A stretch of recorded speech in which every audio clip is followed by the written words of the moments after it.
Hello नमस्कार everyone, स्वागत है आप सभी का शिक्षा पाठ में जी के हमारे सेशन में, जहां हम देखते हैं राजस्थान करंट अफेयर जो सूजस बुलेटिन और न्यूज़पेपर पर आधारित होता है। इस सेशन में हम डेली सूजस बुलेटिन और डेली न्यूज़पेपर का एनालिसिस देखते हैं जो राजस्थान समसामयिकी अर्थात राजस्थान करंट अफेयर से संबंधित होते हैं। आज है बुधवार 5 अगस्त 2026, श्रावण शुक्ल कृष्ण पक्ष सप्तमी संवत 2083। चलिए स्टार्ट करते हैं हमारा आज का सेशन। आज के दिवस विशेष में हम देखें तो 5 अगस्त 2019 को अनुच्छेद 370 और अनुच्छेद 35A को निष्प्रभावी कर दिया गया था और दो अलग अलग केंद्र शासित प्रदेश जम्मू कश्मीर और लद्दाख को अलग करके बनाया गया था। राम मंदिर जन्मभूमि पूजन 5 अगस्त 2020 को औपचारिक भूमि पूजन किया गया था राम मंदिर का, और भूमि पूजन और शिलान्यास प्रधानमंत्री नरेंद्र मोदी द्वारा किया गया था। प्रधानमंत्री मुद्रा योजना के बारे में हम चर्चा करेंगे इस सेशन में। छोटे विनिर्माण इकाइयों, लघु उद्योगों, रेहड़ी पटरी वालों को आर्थिक सशक्तिकरण व सामाजिक सुरक्षा प्रदान करने के लिए प्रधानमंत्री मुद्रा योजना के तहत उन्हें ऋण प्रदान किया जाता है। साहूकारों जैसे क्या बदलाव होगा कि साहूकारों जो अनौपचारिक ऋण उधारदाता होते हैं, दोस्तों व रिश्तेदारों पर निर्भरता समाप्त होगी और संस्थागत वित्त पोषण को बढ़ावा मिलेगा। उनके द्वारा नागरिकों को आत्मनिर्भर बनाया जाएगा।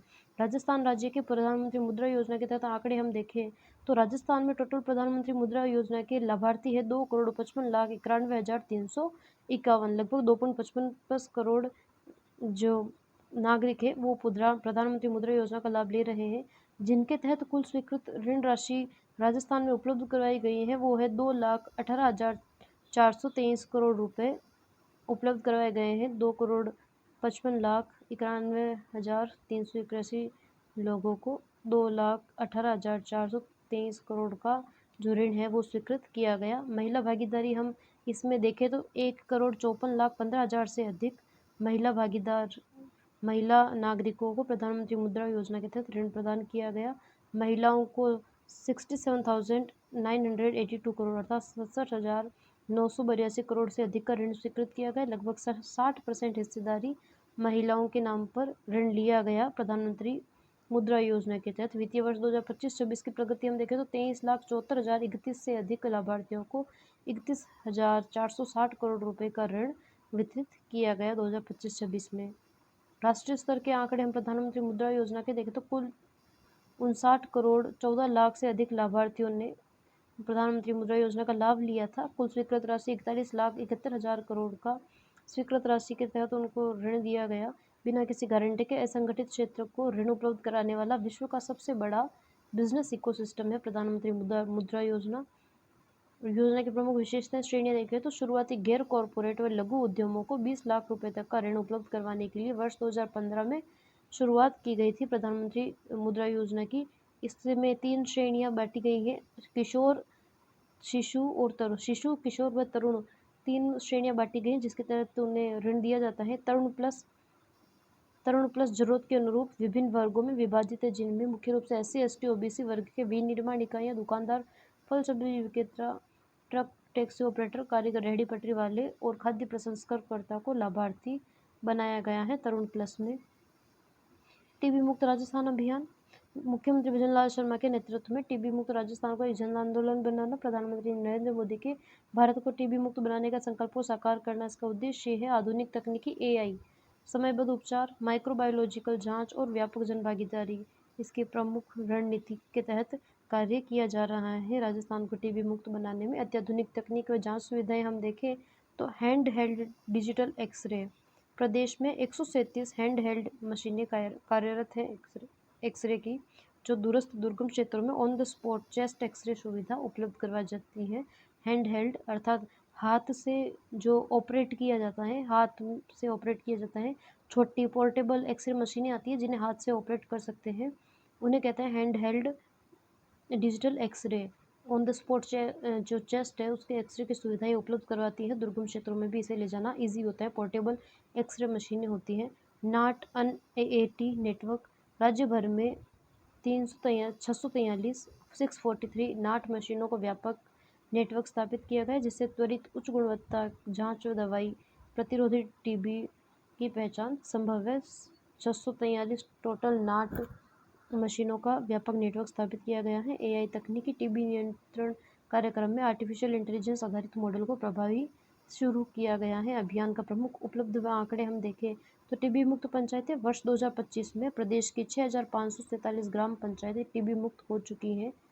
6,547 2025 में। विशेष सक्रिय क्षय रोग खोज अभियान 14 जुलाई से चलाया गया। विशेष सक्रिय क्षय रोग खोज अभियान 85 लाख से अधिक नागरिकों की घर घर जाकर स्क्रीनिंग की गई।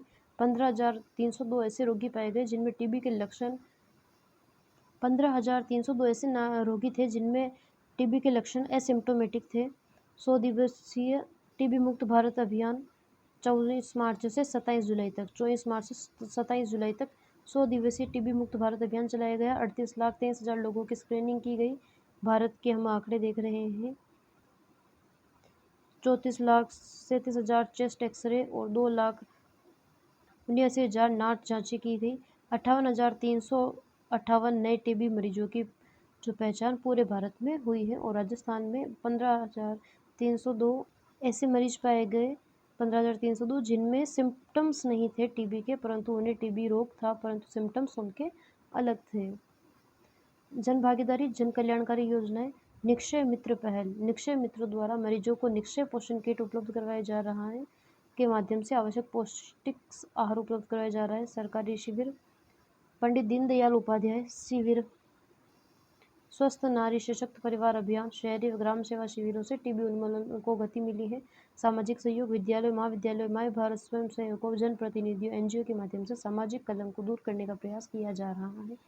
पशुपालन व डेयरी विभाग की समीक्षा बैठक पशुपालन डेयरी देवस्थान मंत्री जोराराम जी कुमावत ने इसकी अध्यक्षता की। विगत 3 वर्षों के बजट घोषणाओं के क्रियान्वयन व प्रगति की समीक्षा बैठक जोराराम जी कुमावत ने की, जिनमें बजट घोषणाओं को समय सीमा पर प्रभावी क्रियान्वयन सुनिश्चित करने के निर्देश दिए हैं। निर्माणाधीन परियोजनाओं नवीन पशु चिकित्सालय और मोबाइल वेटरनरी यूनिट पशुधन बीमा कृत्रिम गर्भाधान की स्थिति की समीक्षा ली। सभी चिकित्सा संस्थाओं के पास अपना भवन सुनिश्चित करने हेतु जल्द ही पट्टे जारी करने के निर्देश दिए गए। भेड़ व ऊन विभाग की जमीन को पशुपालन में विभाग में शामिल करने की कार्यवाही के निर्देश दिए हैं, अर्थात भेड़ व ऊन विभाग की जमीन को पशुपालन विभाग में शामिल किया जाएगा। अपना संकुल हरियालो संकुल अभियान शिक्षा मंत्री मदन दिलावर द्वारा डॉक्टर राधाकृष्णन शिक्षा संकुल में जयपुर में बेलपत्र का पौधा लगाकर अपना संकुल हरियालो संकुल अभियान की शुरुआत की। प्रदेश में व्यापक स्तर पर पौधारोपण को बढ़ावा देना, पर्यावरण संरक्षण में जन भागीदारी सुनिश्चित करना इसका उद्देश्य है। विकसित भारत जी राम जी योजना सशक्त गांव समृद्ध भारत रोजगार गारंटी की 125 दिन रोजगार गारंटी डिजिटल प्रणालियां पारदर्शिता विकसित ग्राम पंचायत योजना के द्वारा कार्यों का चयन किया जाएगा। प्रमुख विशेषताएं हैं इसकी श्रेणी 1 में जल संबंधी कार्य किए जाएंगे। जल सुरक्षा तो श्रेणी 2 में मूलभूत ग्रामीण अवसंरचना के कार्य किए जाएंगे। श्रेणी 3 में आजीविका संबंधित अवसंरचना के कार्य किए जाएंगे और श्रेणी 4 में आपदा प्रबंधन जलवायु परिवर्तन से संबंधित कार्य किए जाएंगे। तो विकसित भारत जी राम जी योजना के तहत कुल 4 श्रेणियों में कार्य किए जाएंगे।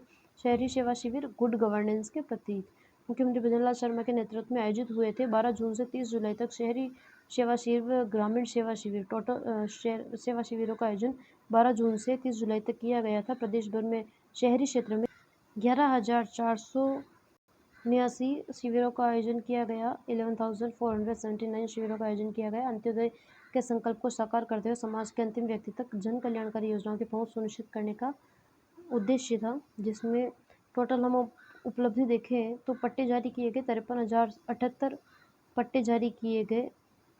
जन्म मृत्यु विवाह पंजीकरण के तहत 1,32,722 जन्म मृत्यु विवाह पंजीकरण किए गए। बिजली कनेक्शन में 48,504 बिजली कनेक्शन दिए गए। पीएम स्वनिधि ऋण आवेदन में 20,900 जो ऋण दिए गए। स्ट्रीट लाइट दुरुस्त की गई 85,767 नई स्ट्रीट लाइट्स लगाई गई 27,284। कचरा संभावित केंद्र समाप्त किए जिनमें 34,675 कचरा संभावित केंद्र समाप्त किए। नाम हस्तांतरण के 18,004 नाम हस्तांतरण किए गए। भवन मानचित्र प्रकरणों का 8,644 प्रकरणों का निस्तारण किया गया।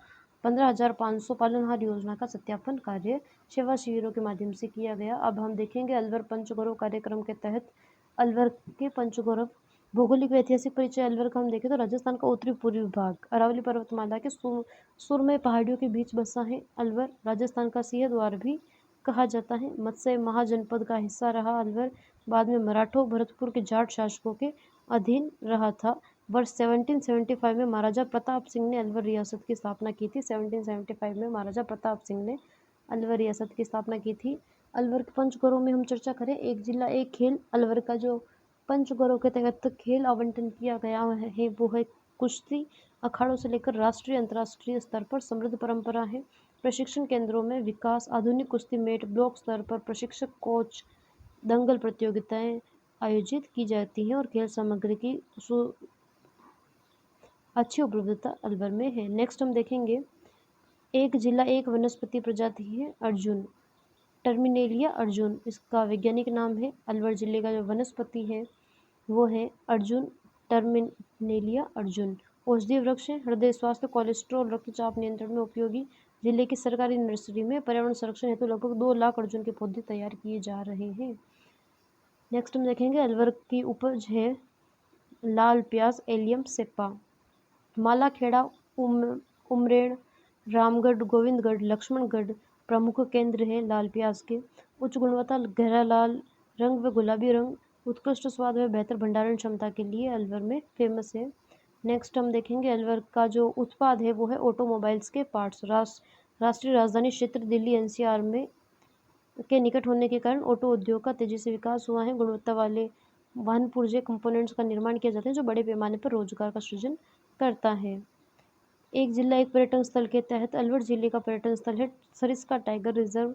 1955 में वन्यजीव अभयारण्य तथा 1978 में देश की 11वीं प्रोजेक्ट टाइगर योजना के तहत टाइगर रिजर्व का दर्जा दिया गया था। देश की 11वीं टाइगर जो प्रोजेक्ट है 11वां टाइगर प्रोजेक्ट वो सरिस्का में चलाया गया। 1955 में वन्य जीव अभयारण्य घोषित किया गया व 1978 में टाइगर रिजर्व घोषित किया गया। सरिस्का को लगभग 1203 वर्ग किलोमीटर क्षेत्र है। बाघ, तेंदुआ, लकड़बग्घा, सांभर चीतल, 4 सींग वाला हिरण तथा 365 से अधिक पक्षी की प्रजातियां सरिस्का में पाई जाती है। इसमें धार्मिक ऐतिहासिक स्थल है पांडुपोल हनुमान मंदिर, कांकनवाड़ी का किला और घने वन क्षेत्र। अब हम अलवर के जो पंचगौरों के बारे में क्विक रिवीजन करते हैं। अलवर का पंचगौरों के तहत खेल है कुश्ती। अलवर की उपज है प्याज, एलिम सेप्पा। अलवर की वनस्पति है अर्जुन। अलवर का जो उत्पाद है, प्रोडक्ट है, वो है ऑटोमोबाइल के पार्ट्स। और अलवर डिस्ट्रिक्ट का जो पर्यटन स्थल है पंचगौर योजना के तहत वो है सरिस्का टाइगर रिजर्व। नेक्स्ट हम देखेंगे मिशन शक्ति ऐप डिजिटल सुरक्षा कवच। मिशन शक्ति ऐप केंद्रीय महिला एवं बाल विकास मंत्रालय द्वारा तैयार किया गया है। केंद्रीय महिला एवं बाल विकास विभाग द्वारा मिशन शक्ति ऐप तैयार किया गया है। संकट के समय महिलाओं, बच्चों, छात्रों, बुजुर्गों, नागरिकों को 7 प्रमुख हेल्पलाइन की सुविधा एक ही क्लिक में उपलब्ध करवाना इसका उद्देश्य है। मिशन शक्ति ऐप में कौन कौन सी सुविधाएं उपलब्ध है तो उनमें 181 महिला हेल्पलाइन, 112 आपातकालीन सेवा, 1930 साइबर हेल्पलाइन, 1098 चाइल्ड हेल्पलाइन, 1515 पोषण व मातृ वंदना योजना, 15100 विधिक सेवा प्राधिकरण कानूनी सहायता योजना, 14416 टेली मानसिक स्वास्थ्य हेल्पलाइन योजना। सभी जो 7 प्रमुख हेल्पलाइन सुविधाएं हैं वो मिशन शक्ति ऐप पर एक क्लिक पर उपलब्ध करवाई जा रही है केंद्रीय महिला बाल विकास मंत्रालय द्वारा। दीनदयाल स्पर्श योजना 2026-27 के तहत भारतीय डाक विभाग द्वारा चलाई जाती है दीनदयाल स्पर्श योजना, जिसके तहत स्कूली छात्रों में डाक टिकट संग्रह, जो डाक टिकट आते हैं उनके संग्रह करने की आदत होती है। काफ़ी बच्चों को संग्रह करना, कलेक्शन करना अच्छा लगता है, तो जिन्होंने डाक टिकट का संग्रह जो करते हैं उन्हें इसके लिए रुचि बढ़ाना, बच्चों में डाक संग्रह करना अर्थात जो डाक टिकट होते हैं उनकी कलेक्शन करने की आदत को, रुचि के प्रति रुचि बढ़ाना, हॉबी बढ़ाना इसका उद्देश्य है। दीनदयाल स्पर्श योजना के तहत जो डाक टिकट का जो कलेक्शन किया जाता है उसे कहते हैं फिलाटेली। फिलाटेली कहा जाता है के प्रति बच्चों में रुचि बढ़ाना इसका उद्देश्य है। मान्यता प्राप्त विद्यालयों के कक्षा 6 से 9 तक के नियमित विद्यार्थी इसके पात्र होते हैं, जिनमें छात्रवृत्ति दी जाती है 6000 प्रति वर्ष और 500 रुपये प्रति माह। छात्रों को दीनदयाल स्पर्श योजना के तहत छात्रवृत्ति दी जाती है। अंतिम तिथि 15 सितंबर 2024 तक आवेदन जमा करवा सकते हैं। वरिष्ठ नागरिक तीर्थ यात्रा योजना 2026 डेहर के बालाजी रेलवे स्टेशन जयपुर से राजस्थान वाहिनी वातानुकूलित भारत गौरव ट्रेन रवाना की गई। उप मुख्यमंत्री दिया कुमारी, देवस्थान मंत्री जोराराम कुमावत ने हरी झंडी दिखाकर राजस्थान वाहिनी वातानुकूलित भारत गौरव ट्रेन को रवाना किया डेहर के बालाजी रेलवे स्टेशन जयपुर से। ये गंतव्य स्थान है। रामेश्वरम व मदुरई के दर्शन करेंगे वरिष्ठ नागरिक। जयपुर संभाग के 970 वरिष्ठ नागरिक, जयपुर जिले के 126 बुजुर्ग इसमें शामिल हैं। प्रदेश के शिव मंदिरों में रुद्राभिषेक कार्यक्रम। देवस्थान विभाग चांदनी चौक स्थित प्रतापेश्वर महादेव मंदिर में पूजा अर्चना की गई। देवस्थान विभाग के जोराराम कुमावत जी मंत्री जी हैं। श्रावण मास के प्रत्येक सोमवार को विभागीय शिव मंदिरों में रुद्राभिषेक किए जाएंगे।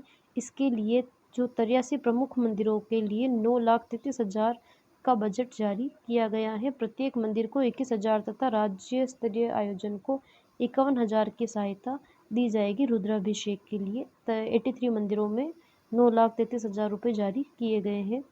अदिति चौधरी, जयपुर की अदिति चौधरी ने मिसेज ओशन इंडिया, जयपुर की रहने वाली हैं अदिति चौधरी ने मिसेज ओशन इंडिया 2026 का खिताब जीता है। वे आगे का लक्ष्य जयपुर में आयोजित होने वाले मिसेज ओशन वर्ल्ड प्रतियोगिता में भारत का प्रतिनिधित्व करेगी। तो मिसेज ओशन इंडिया 2026 का खिताब जीता है जयपुर की अदिति चौधरी ने। राज्य स्तरीय जूनियर बालिका फुटबॉल प्रतियोगिता धौलपुर में आयोजन हुआ था। विजेता राज्य स्तरीय जूनियर बालिका फुटबॉल चैंपियनशिप का आयोजन हुआ था, जिसका विजेता रहा है धौलपुर। पहली बार चैंपियन बना है धौलपुर। फाइनल में उदयपुर रहा है, अर्थात सेकंड रैंक रही है उदयपुर की, और उप विजेता रहा है उदयपुर तथा तीसरा स्थान रहा है अजमेर। अजमेर बीकानेर को हराकर थर्ड रैंक अजमेर ने हासिल की थी। तो राज्य स्तरीय जूनियर बालिका फुटबॉल चैंपियनशिप में धौलपुर फर्स्ट रहा है, उदयपुर सेकंड रहा है और अजमेर थर्ड रहा है। आस्था का केंद्र त्रिकमजी धाम सिरोही। अनादरा सिरोही से 5 किलोमीटर दूर अबुराज की पहाड़ियों में स्थित है त्रिकमजी धाम सिरोही। 100 से अधिक गांवों का दूसरा हरिद्वार इसे कहा जाता है। त्रिकमजी धाम सिरोही को हर सिरोही के 100 से अधिक गांवों का दूसरा हरिद्वार कहा जाता है। यहाँ ब्रह्मा विष्णु महेश की प्रतिमाएं एक साथ स्थापित है। अस्थि विसर्जन के बाद परिजनों को चट्टानों पर, पेड़ों पर दिवंगत का नाम, गांव, तिथि आदि लिखने की परंपरा यहाँ है। डिजिटल आंगनवाड़ी की पहल। प्रदेश के 43,537 आंगनवाड़ी केंद्रों को 2 साल तक मुफ्त इंटरनेट उपलब्ध करवाया जाएगा। 43,537 आंगनवाड़ी केंद्रों को समेकित बाल विकास सेवा निर्देशालय द्वारा यह सुविधा उपलब्ध करवाई जा रही है। 2 वर्ष के लिए डेटा, वॉइस कॉल और SMS वाले सिम कार्ड उपलब्ध करवाए जाएंगे। पोषण ट्रैकर हेतु उपयोगी होगा। विधानसभा अध्यक्षों की बैठक। राजस्थान विधानसभा अध्यक्ष वासुदेव देवनानी और असम विधानसभा के अध्यक्ष रणजीत कुमार दास के बीच संसदीय कार्यप्रणाली पर चर्चा हुई। वेद संस्कृत शिक्षा का मुद्दा। संस्कृत शिक्षा विभाग तथा विधानसभा के आंकड़ों में अंतर। भवनों व शिक्षकों की कमी संस्कृत शिक्षा विभाग में है, जिसके तहत वेद संस्कृत शिक्षा है वो प्रॉपर ढंग से नहीं चल पा रही है। वेद संस्कृत शिक्षा में काफ़ी नामांकन कम हो गया है। जगत गुरु रामानंदाचार्य राजस्थान संस्कृत विश्वविद्यालय में 44 में से 26 पद खाली है, अर्थात 44 पदों में से 26 शैक्षणिक पद खाली है। 2024 से कोई भी नया वेद विद्यालय स्थापित नहीं किया गया 2024 के बाद। भारत उज्बेकिस्तान द्विपक्षीय वार्ता। लोकसभा अध्यक्ष ओम बिरला और उज्बेकिस्तान के विदेश मंत्री बख्तियोर शेदोव के बीच एक बैठक आयोजित हुई दिल्ली में। दोनों देशों के बीच सदियों पुराने ऐतिहासिक, सांस्कृतिक, सभ्यगत संबंध है। व्यापार, निवेश, शिक्षा, संस्कृति, संसदीय सहयोग को मजबूत करने पर बल दिया गया। अप्रैल 2025 में ताशकंद में आयोजित 150वीं IPU महासभा से द्विपक्षीय संसदीय संबंधों की नींव मजबूत हुई थी। नदियों में प्रदूषण पर सुप्रीम कोर्ट की सख्ती। जोजड़ी नदी सहित राजस्थान के औद्योगिक प्रदूषण से प्रभावित जलाशयों पर सुप्रीम कोर्ट में सुनवाई हुई है। न्यायमूर्ति विक्रम नाथ व न्यायमूर्ति संदीप मेहता की पीठ ने राजस्थान में हो रहे नदियों में प्रदूषण पर सख्ती जताई है।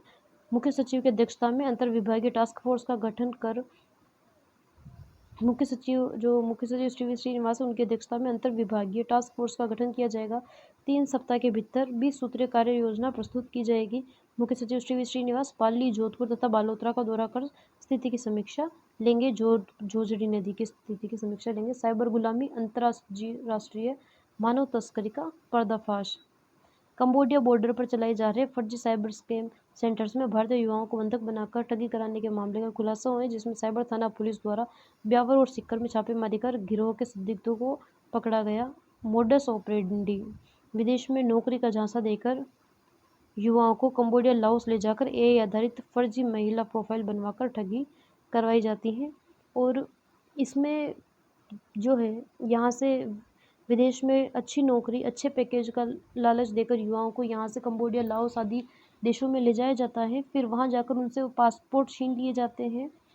पासपोर्ट छीनने के बाद उन्हें साइबर क्राइम करने के लिए उत्साहित किया जाता है, प्रोत्साहित किया जाता है। अगर वे मना कर देते हैं तो उन्हें तरह तरह की यातनाएं दी जाती हैं, जिसके तहत उन्हें करंट भी दिया जाता है। जो पीड़ित थे उन्होंने ये खुलासा किया है कि यदि हम साइबर क्राइम करने से और जो उनका साथ देने से हम मना कर देते थे तो हमें करंट दिया जाता था और विभिन्न प्रकार की यातनाएं हमें दी जाती थी। हमारा पासपोर्ट छीन लिया गया था।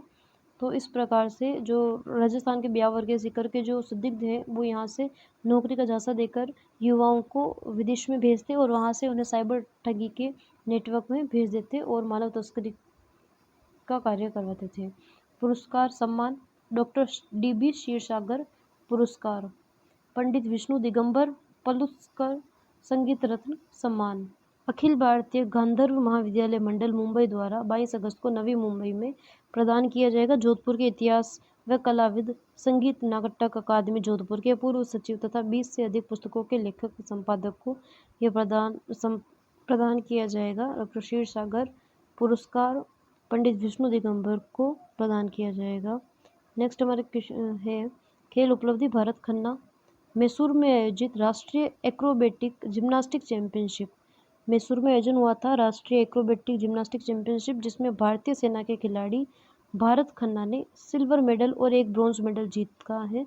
और राजस्थान का नाम मेवाड़ी फिल्म अमल पट्टा। अमल जो राजस्थान में काफ़ी पैदावार होती है, अमल पट्टा जो मेवाड़ी फिल्म का नाम है।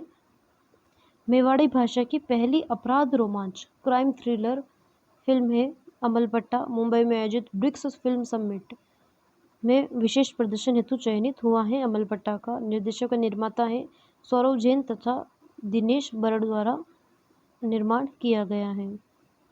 ऐतिहासिक व सांस्कृतिक धरोहर सारणेश्वर महादेव सिरोही। झारखंड वैद्यनाथ नाम से भी फेमस है सारणेश्वर महादेव मंदिर, जो सिरोही में स्थित है। विक्रम संवत 1132 व 1184 के शिलालेखों के अनुसार इसका निर्माण हुआ है। सिरोनवा पर्वत की तलहटी जल सारणी के आधार पर वर्तमान नाम सारणेश्वर पड़ा है। 1298-99 में अलाउद्दीन खिलजी की सेना द्वारा लाए जा रहे शिवलिंग को आबू के शासक महाराज विजयराज बिजाड़ ने मुक्त कराकर यहाँ स्थापित किया था। सारणेश्वर सिरोही में युद्ध में रेबारी समाज के बलिदान की स्मृति में प्रतिवर्ष विजय दिवस मेला भरा जाता है। शहीद पुजारियों को रावल की उपाधि और पालड़ी गांव प्रदान दिया गया था। आज का सेशन हमारा यही समाप्त होता है। अगर आपको सेशन पसंद आए प्लीज़ लाइक कीजिए, शेयर कीजिए, सब्सक्राइब कीजिए। Thank you very much. अगर आपको हमारे सेशन के PDF की आवश्यकता हो तो हमारे टेलीग्राम चैनल पर आप हमें मैसेज कर सकते हैं।